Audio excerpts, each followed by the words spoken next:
Hvala lepa vsem. Današnji sestanek smo sklicali z namenom, da okrepimo dialog med Ministrstvom za zdravje in pa zastopniki pacientovih pravic.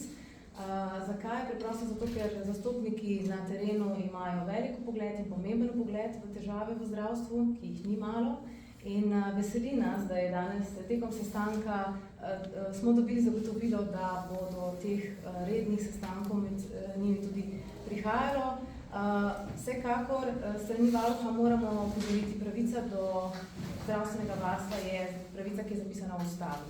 In žal pač pri varuhu pogosto in vse pogosteje ugotavljamo, da se ta pravica krši. Ko govorimo o individualnih pravicah in tudi ko govorimo o sistemskih kršitvah. In to enostavno ne more biti nova realnost.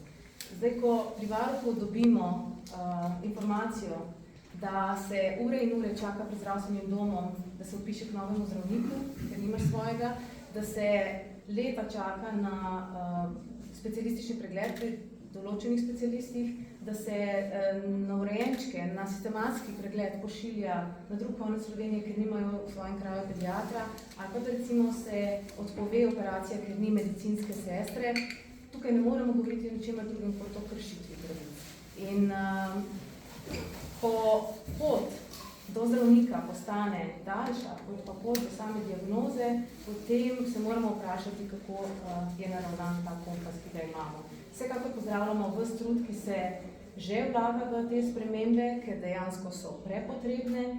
Ponovno pa kot varuh tudi pozivamo, da se enostavno res z dodatnimi ukrepi pristopi k reševanju kadrovskega manjka zdravstvenega osebja, da se nenazadnje optimizira organizacijo in vodenje posameznih javnih zavodov, da se poveča število negovalnih postelj, ker je težava, ker nam bolniki ne morejo priti nikamor drugam kot morda v oskrbo svojcev ali pa ostajajo v bolnišnicah in zasedajo postelje tisti, ki bi jih na akutnih oddelkih nujno potrebovali.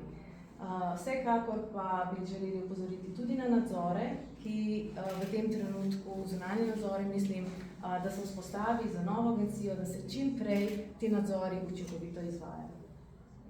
Toliko z moje strani.